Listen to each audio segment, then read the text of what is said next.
comprendre le Hezbollah, c'est entrer dans un univers de sens propre à l'islam chiite et un univers Donc l'idée de ce livre, c'était de reprendre mon travail de thèse sur le Hezbollah pour en faire un résumé, certes, mais surtout pour en faire un récit et le rattacher aussi aux dernières actualités, aux derniers bouleversements après le 7 octobre 2023 et surtout après la guerre des 66 jours en 2024 et l'assassinat de Hassan Nasrallah et la chute du régime de Bachar el-Assad en Syrie. C'est vraiment d'essayer de comprendre à travers l'histoire du Hezbollah comment une organisation islamiste chiite a pu progressivement se libaniser dans le sens non pas de quitter son attachement avec l'Iran,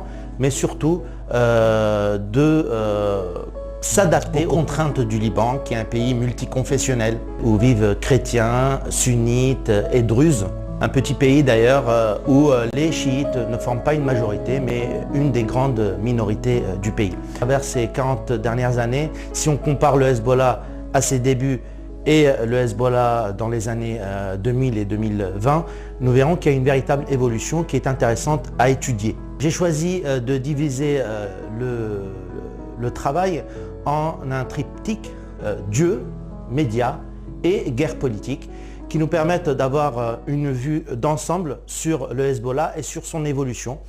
Le Hezbollah, à la fois héritier du passé révolutionnaire et acteur d'un futur incertain, reste aujourd'hui une énigme politique. Peut-être est-ce dans cette ambivalence que réside sa force ultime, celle de survivre aux crises en se redéfinissant sans se renier. Alors je voudrais remercier particulièrement mon directeur de thèse qui a accepté d'écrire la préface de ce livre, monsieur Gilles Ferragu. Je remercie aussi toute ma famille, surtout mon épouse, mon père, ma mère et mon frère de cœur, Hassan Daher, qui m'ont soutenu pendant tout ce parcours.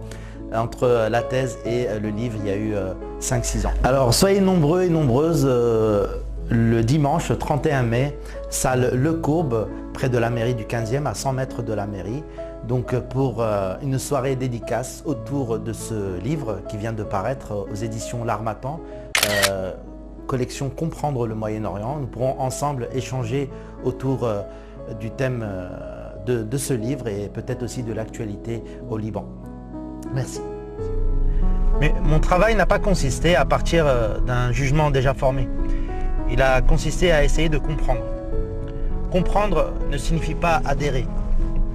Comprendre ne signifie pas condamner d'avance.